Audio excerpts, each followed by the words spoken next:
नमस्ते दोस्तों, अगर आपने प्रतिशत के इन सवालों को अभी तक नहीं सीखा है तो आप ग्रुप डी का एग्जाम नहीं निकाल पाओगे।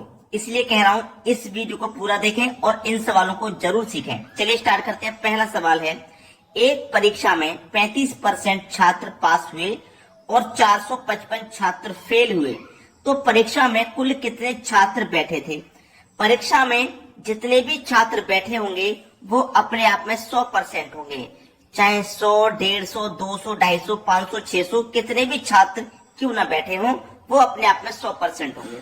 अब इस 100% में से क्या हुआ, 35% छात्र पास हुए, 35% पास हुए हैं। अब याद रखना मेरी बात को, जब 100% में से 35% पास हुए तो फेल कितने हुए होंगे भाई?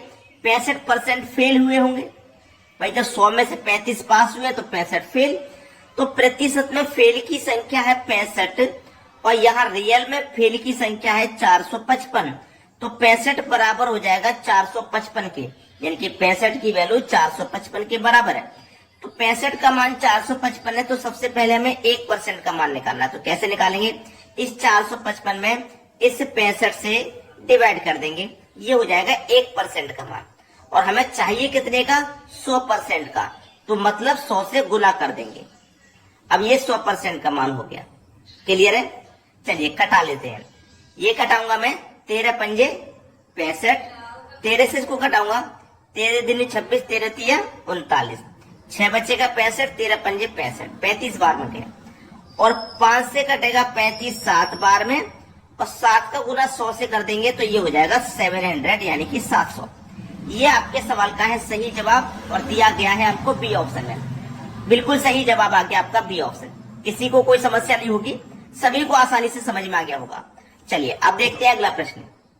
अगला प्रश्न है, एक आदमी अपने वेतन का 65% खर्च करता है और प्रति माह 525 रुपए की बचत करता है, तो उसकी मासिक आय क्या है? देखो, वो एक महीने में जो भी कमाता होगा वो अपने आप में 100% होगा, चाहे वो 10,000 कमाता हो, 12,000 कमाता हो, 16,000 कमाता हो, वो अपने आप में 100% होता है। ठीक है, अब इस 100% में से उसने क्या काम किया? 65% कर दिया खर्च, 65% खर्च कर दिया। अब देखो, 100% किसी व्यक्ति ने कमाया, 65% खर्च हो गया, तो बचा कितना? बचा 35%, है ना?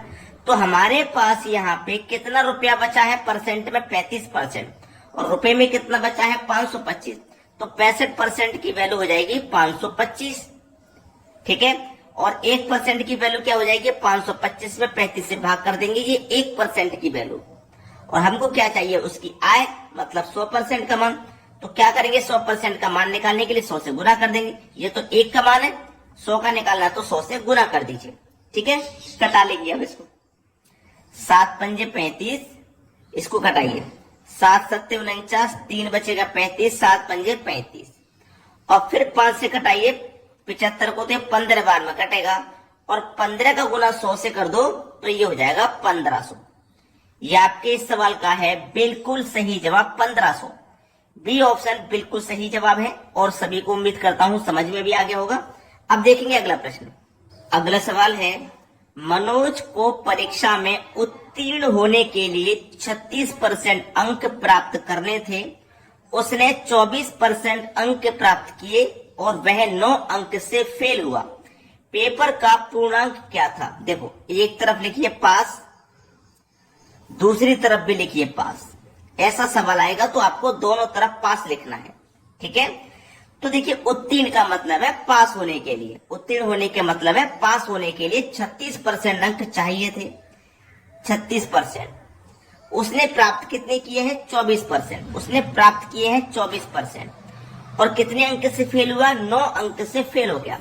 अगर हम इसको ये 9 अंक दे दें तो ये फेल नहीं होगा, पास हो जाएगा। इसीलिए हमने ये दोनों तरफ पास बनाया है।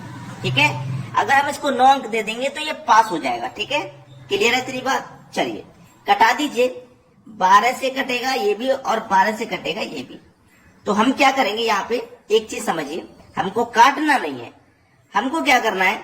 दोनों तरफ पास है, ये 24 को हम बराबर के जब इधर लाएंगे तो प्लस का है, इधर आके माइनस का, तो 36 में से 24 माइनस हो जाएगा, बचेगा 12%।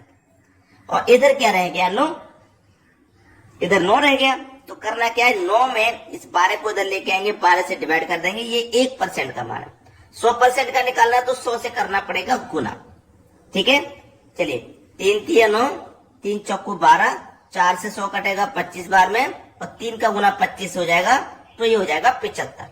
यानी कि बी ऑप्शन आपके सवाल का हो गया बिल्कुल सही जवाब। अब देखते हैं अगला प्रश्न। अगला प्रश्न है, एक टोकरी में 400 अंडे, इसमें 8 दर्जन सड़ गए, तो टोकरी में सही अंडों का प्रतिशत बताइए। देखिएगा, टोकरी में कुल अंडे कितने हैं? कुल का मतलब है टोटल अंडे। कुल अंडे हैं 400, जिसमें से 8 दर्जन सड़ गए। देखो, एक दर्जन में कितना होता है? 12, और 8 दर्जन सड़ गए तो 8 से मल्टीप्लाई कर दो, 12 अट्ठे 96। कितने सड़ गए भैया? 96 सड़ गए। टोटल अंडे 400 थे, जिसमें से 96 सड़ गए, तो बचे कितने भाई? 400 में से जो सड़े हुए उनको निकाल देंगे 96 को, तो बचेंगे कितने? सही अंडों की संख्या कितनी बचेगी? सही अंडे बचेंगे 304। ठीक है, 304 सही अंडे हैं। किसमें से? 400 में से 304 सही है। प्रतिशत में बताना तो 100 से गुना कर दीजिए। 2 जीरो से 2 जीरो कटा दो भाई, इसको घटाओ, 4 सत्ते 28, 2 बचेगा 24, 4 छिंग 24, तो 76% सही अंडों का प्रतिशत कितना है? 76% है। यानी कि सी ऑप्शन हमारे सवाल का बिल्कुल सही आंसर आ जाएगा। अब देखेंगे अगला सवाल। अगला सवाल है, और ये बहुत इंपॉर्टेंट सवाल है। 40% लोग चाय पीते हैं, 50% कॉफी तथा 10% चाय और कॉफी दोनों पीते हैं। कितने प्रतिशत लोग ना तो चाय पीते हैं और ना ही कॉफी? ये बताना। देखना, इसको समझेंगे कैसे। आपने एक सर्कल बनाया, ठीक है, आपने दूसरा सर्कल बनाया, तो दूसरा सर्कल ऐसे बनाएंगे, पहले वाले से टच, जिससे मैंने ये बनाया टच। अब उसने क्या बोला है कि 40% लोग चाय पीते हैं, तो ये चाय वाला बना लीजिए आप, जिसमें 40% लोग चाय पी रहे हैं। ये कॉफी वाला बना लीजिए आप, जिसमें 50% लोग कॉफी पी रहे हैं। ठीक है, और 10% चाय और कॉफी दोनों पीते हैं, तो 10% यह बीच में आ जाएगा, जो चाय भी पी रहे हैं, चाय में भी शामिल है, और कॉफी पी रहे हैं, कॉफी में भी शामिल है। ठीक है, तो मैं यहाँ पे एक चीज क्लियर कर देता हूं कि इस 40% में से 10% ऐसे भी हैं जो कॉफी में भी जाते हैं, यानी कि कॉफी भी पी लेते हैं इस 40 में से, है ना। तो केवल चाय पीने वाले हैं 30%, केवल चाय पीने वाले। इस 50% में से 10% ऐसे हैं जो चाय भी पी लेते हैं, देखो चाय में शामिल है ना, चाय भी पी लेते हैं 50 में से।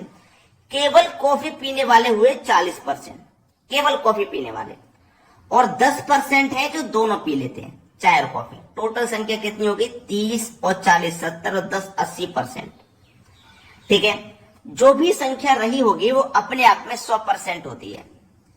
100% में से 80% ऐसे हैं जो चाय पीते हैं, कॉफी पीते हैं, या दोनों पीते हैं। तो 100 में से 80% ऐसे, तो कुछ ना पीने वाले कितने बचे? 20%, कुछ नहीं पीने वाले। ठीक है, सी ऑप्शन हो जाएगा सवाल का बिल्कुल सही जवाब। चलिए अब देखते हैं अगला प्रश्न। अगला प्रश्न है, राम अपने वेतन के 14% की बचत करता है, जबकि श्याम 22% की बचत करता है।